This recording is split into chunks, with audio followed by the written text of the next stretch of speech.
मदीने से आए, कोई कहीं से आए, हम तो ये देखेंगे कि ये मुस्तफ़ा का वफादार बन के आया है कि नहीं आया है।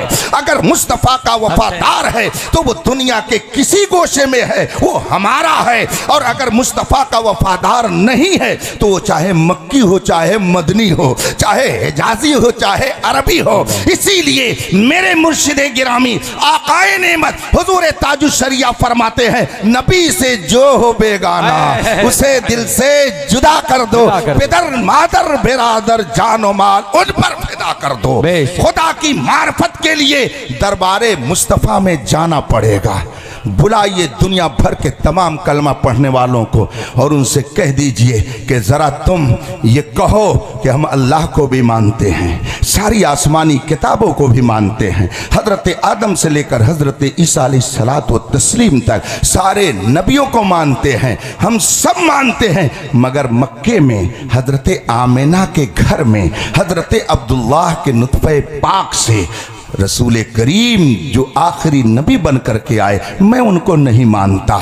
ज़रा दुनिया के किसी दारुल इफ्ता से जाकर के पूछ लीजिए कि क्या ये मुसलमान कहलाएगा, क्या इसको मुसलमान कहा जाएगा। इसका मतलब है कोई खुदा को भी माने, खुदा को भी मानने का दावा करे, सारे नबियों को मानने का दावा करे, सारी आसमानी किताबों को मानने का दावा करे, लेकिन मेरे मुस्तफ़ा को न माने तो वो सब कुछ हो सकता है मगर वो मुसलमान नहीं हो सकता है।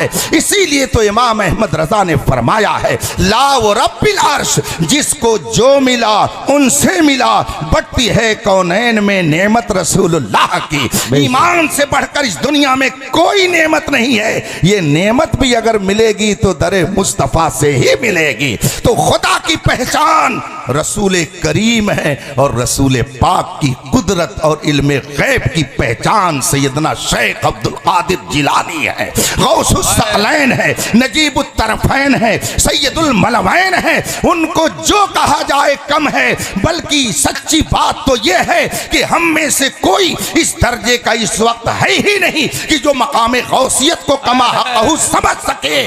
बुजुर्गों ने फरमाया है, अन वलायतु ज़िल्लुन नुबुव्वा व नुबुव्वतु ज़िल्लुल उलूहियत। विलायत क्या है? ये नबुवत का जलवा है। और नबुवत क्या है? ये उलूहियत का जलवा है। तो जब तक आदमी मर्तबे विलायत को नहीं समझेगा तब तक गौसे आजम के मकाम को नहीं समझ सकता है। इसीलिए बहुत से नाबलद लोग सैयदना गौसे आजम की शान में गुस्ताखी करते हैं, मगर जो लोग गुस्ताखी करते हैं उनका अंजाम कितना भयानक होता है वो तारीख के औराक में महफूज है, आप उसको पढ़ सकते हैं। हम तो अल्हम्दुलिल्लाह रजा वाले हैं। रजा ने कहा है अपनी जबान में, तेरी किस्मत की कसम खाएं सगाने बगदाद, हिंद में रह के भी देता रहूं पहरा तेरा। तो हम तो अल्हम्दुलिल्लाह अजमत गौसे आजम के पहरेदार हैं, उनके दरबार के चौकीदार हैं। अगर उनकी शान में कोई गलत जबान इस्तेमाल करेगा तो हम तो ये कहते हैं किल के रजा है खंजरे खूंखार बरकबार, आदा से कह दो खैर मनाए नशर करें।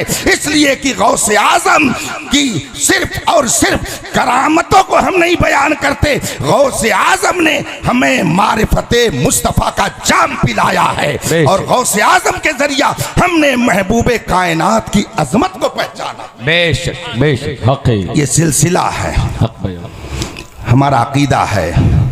कोई कहीं से पुकारे, अगर अल्लाह चाहे तो उसकी मदद करे और अगर नहीं चाहेगा तो मदद नहीं करेगा। आपने हुजूर सैयदना शेख अली हुसैन अशरफी मियाँ रहमतुल्लाह ताला अलैह का नाम सुना होगा कि छोचा शरीफ की बड़ी बाबरकत और बुजुर्ग शख्सियत का नाम है। आला हजरत के जो चंद ऐसे करम फरमा मशाइख थे कि जिनके जाने पर आला हजरत के यहाँ ईद का मौसम हो जाता था, उनमें से एक ज़ात हजरत सैयदना अली हुसैन अशरफी मियाँ की है। हजरत अली हुसैन अशरफी मियाँ रहमतुल्लाह ताला अलैह तशरीफ़ ले गए मुरादाबाद की तरफ, रामपुर के दौरे पर गए।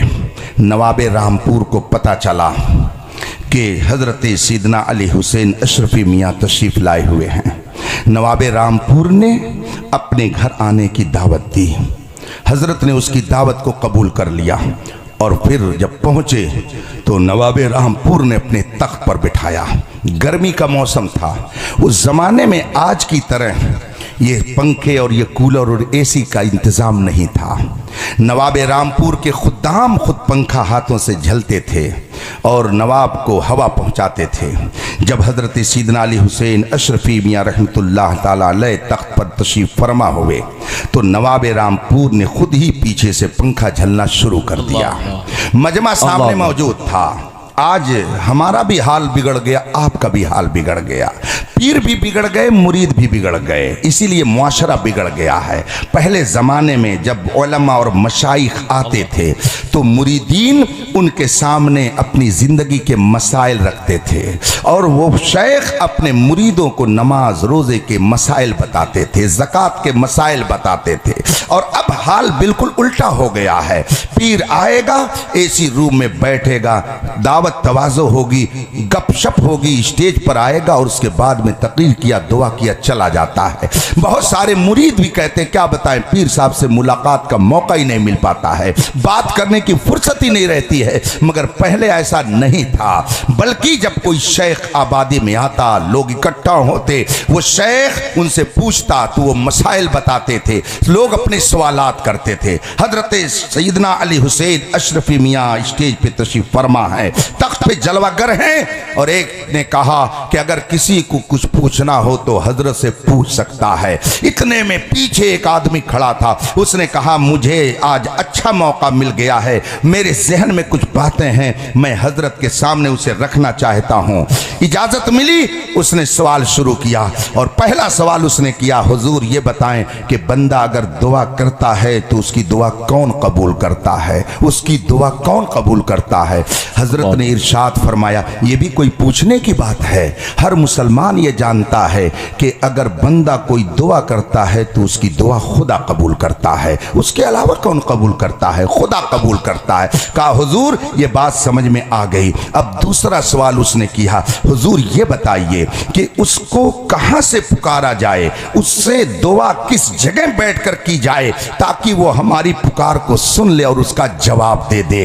हजरत ने इरशाद फरमाया, जहां से उसको पुकारोगे वो तुम्हारी पुकार का जवाब देगा, उसके लिए दूर और नजदीक कोई चीज नहीं है। अगर तुम मैदान कारजार में फंसे हुए हो, वहां उसे पुकारोगे तब भी वो तुम्हारी मदद करेगा, दोस्तों की महफिल में हो तब भी वो तुम्हारी मदद करेगा, जहां से उसको पुकारोगे वो तुम्हारी पुकार को सुनता है और तुम्हारा जवाब देता है। कहा हुजूर ये भी बात समझ में आ गई। अब तीसरा सवाल और है। उसने जब ये तीसरे सवाल की बात की, हजरत ने फरमाया बताओ क्या है। उसने कहा हुजूर ये बताइए, जब दुआ खुदा ही कबूल करता है और जहां से उसे पुकारा जाए, जहां से दुआ की जाए, वो दुआ अगर कबूल करना चाहे तो कर लेगा, तो हुजूर ये सुन्नी उलमा और मशाइख अपने मानने वालों को मज़ारों पे क्यों भेजते हैं? क्यों कहते हैं कि छोटा चले जाओ, क्यों कहते हैं अजमेर चले जाओ? आया कोई मुरीद, हजरत मेरे शादी को 6 साल हो गए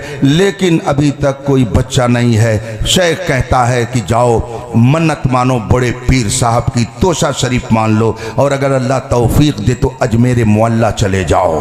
दूसरा कोई आया, हजरत मेरे घर में तबीयत बहुत दिनों से उनकी खराब रहती है, लगता है कुछ आसे भी खलल है। शेख कहता है कि चौचा शरीफ चले जाओ, वहां तुम्हारा भूत उतार दिया जाएगा।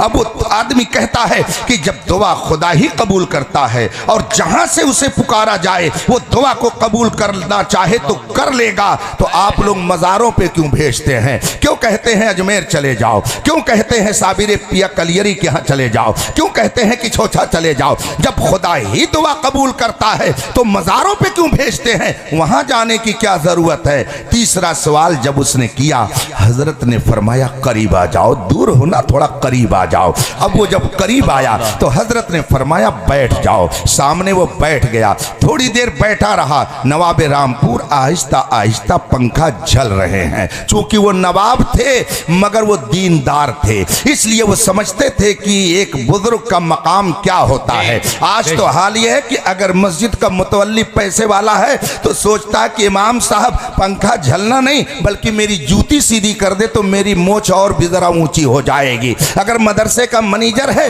तो वो सोचता है कि मौलाना साहब अगर मेरा कपड़ा धुल दे तब तो मेरी इज्जत में और 4 चांद लग जाएगा। चूंकि ये बददीनी की और दीनदारी से दूरी की सब निशानियां हैं, मगर पहले के लोगों में ऐसा नहीं था। आज तो उलमा में वली कम होते हैं, पहले के बादशाह भी वली हुआ करते थे।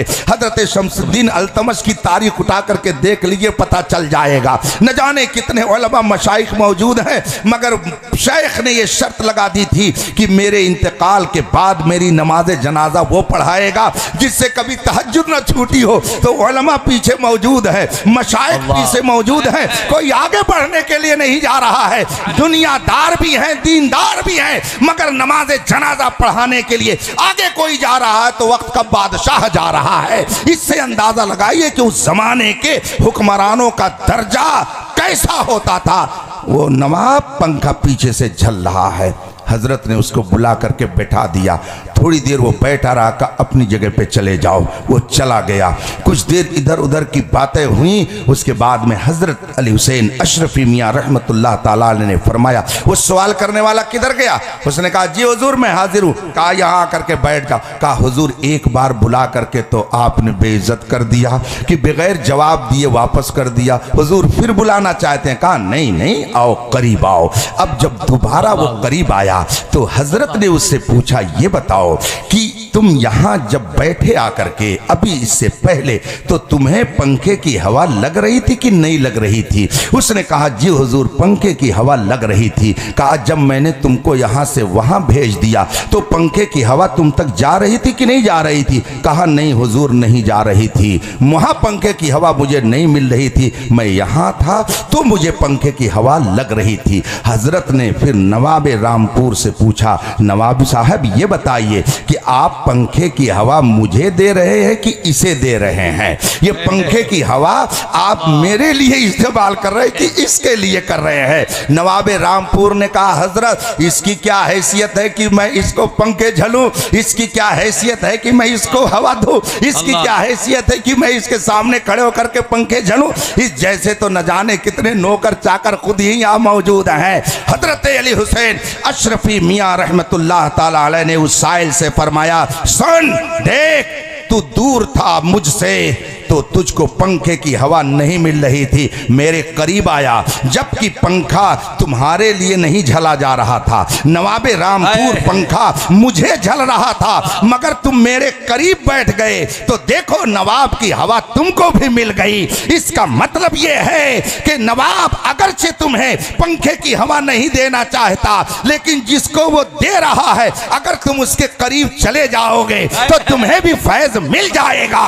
हम अपने अवाम के बारे में ये जानते हैं कि इनके पास वो अमल नहीं है, इनकी जबान में वो तासीर नहीं है, इनका किरदार इतना पाकीज़ा नहीं है, इनकी गुफ्तार में वो लताफत और रवानी नहीं है, इनके दिल के अंदर वो इखलास नहीं है, इनकी जबान में वो सोज नहीं है, हम ये जानते हैं। लेकिन गौस वो है जहां रहमतों की बारिश होती है, ख्वाजा वो है जहां अब्र रहमत बरसती है, हजरत मखदूम पाक वहां है वो है जहां रहमतों की हमेशा फुहार बरसती है। हम इनको इसलिए वहां भेज देते हैं कि वहां जो रहमत इलाही झमाझम बरस रही है, ऐ मुजरिमों जाओ तुमको भी वहां से कुछ हिस्सा मिलेगा। हम इसलिए अल्लाह वालों से अकीदत रखते हैं कि उनके सदक़े में रब हमें भी माला माल फरमाए। बेशक।